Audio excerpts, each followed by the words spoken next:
नमस्कार किसान साथियों, आज हम बात करेंगे मौसमी के फल में समस्या और समाधान के बारे में और कीट प्रबंधन के बारे में। आइए जानते हैं। अगर इस तरह से पत्ते दिख रहे हैं तो इसमें नाइट्रोजन की कमी है, और अगर इस तरह से पत्ते दिख रहे हैं तो इसमें फास्फोरस की कमी है, और अगर इस तरह से पत्ते दिख रहे हैं तो इसमें पोटेशियम की कमी है, और अगर इस तरह से पत्ते दिख रहे हैं तो इसमें सल्फर की कमी है, और अगर इस तरह से पत्ते दिख रहे हैं तो इसमें जिंक की कमी है, और अगर इस तरह से पत्ते दिख रहे हैं तो इसमें कैल्शियम की कमी है, और अगर इस तरह से पत्ते दिख रहे हैं तो इसमें बोरान की कमी है, और अगर इस तरह से पत्ते दिख रहे हैं तो इसमें आयरन की कमी है, और अगर इस तरह से पत्ते दिख रहे हैं तो इसमें मैग्नीशियम की कमी है।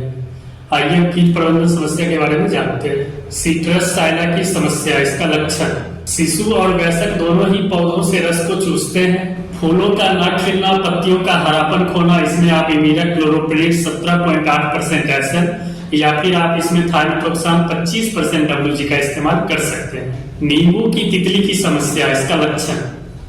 लार्वा गिरे हुए मल के जैसा दिखाई देता है। पूर्ण विकसित लार्वा हरा हो जाता है। पत्तियां पूरी तरह से झड़ जाती है। इसमें आप साइपरमेथ्रिन 25% टीसी का इस्तेमाल कर सकते हैं। ब्लैक सीडस एफिड की समस्या, इसका लक्षण। नींब और वयस्क कोमल पत्तियों और टहनियों से रस को चूसते हैं।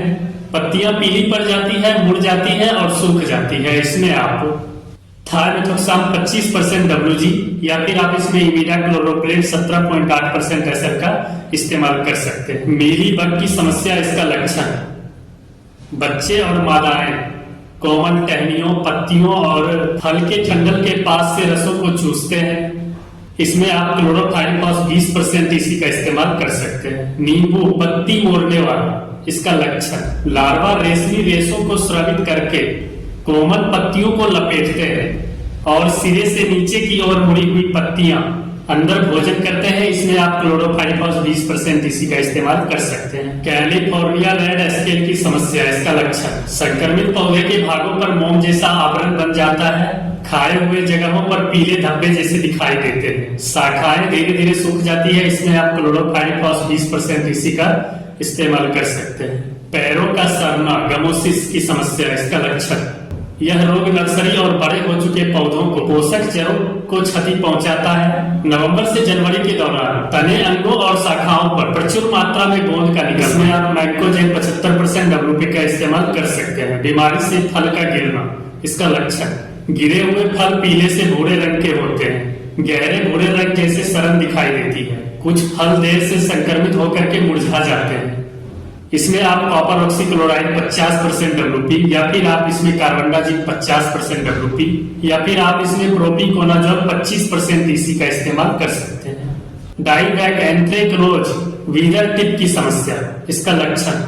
यह रोग कई रूप में प्रकट होता है, जिससे टहनियों का मरना, पत्तियों पर धब्बे पड़ना, फलों का सड़ना और गिर जाना। इसमें आप कॉपर ऑक्सीक्लोराइड 50% डब्ल्यूपी का इस्तेमाल कर सकते हैं। सिट्रस कैंकर की समस्या, इसका लक्षण।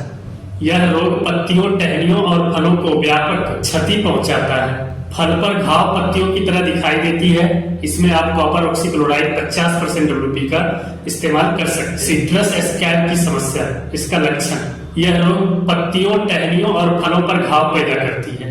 पपड़ीदार पत्तियां विकृत और झुर्रीदार हो जाती है। इसमें आप मैंकोजेब 75% डब्ल्यूपी या फिर आप इसमें कॉपर ऑक्सीक्लोराइड 50% डब्ल्यूपी का इस्तेमाल कर सकते हैं। सिट्रस ग्रीनिंग की समस्या, इसका लक्षण।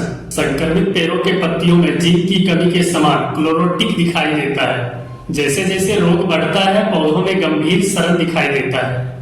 फल आकार में छोटे और टेढ़े मेढ़े हो जाते हैं। इसमें आप थाइमेथोक्साम 25% डब्ल्यूजी या फिर आप इसमें इमीडाक्लोप्रिड 17.8% एसएल का इस्तेमाल कर सकते हैं। टहनी का झुलसना, इसका लक्षण। पत्तियां सूख कर झड़ जाती है। छोटी टहनियां सिरों से मर जाती है। इसमें आप कॉपर ऑक्सीक्लोराइड 50% डब्ल्यूपी का इस्तेमाल कर सकते हैं। वृद्धि विकास ग्रोथ के लिए आप गोची प्लस और राजदा का इस्तेमाल कर सकते हैं। मिट्टी को स्वच्छ रखेगा, मुलायम रखेगा और भुरभुरी रखेगा। मिट्टी के टेम्परेचर को मेंटेन रखेगा, साथ ही साथ बेहतर उत्पादन करेगा, फल की आकार को बड़ा करेगा और पौधों को हरा भरा रखेगा। इसमें आप गोची प्लस और राजदा का इस्तेमाल कर सकते हैं।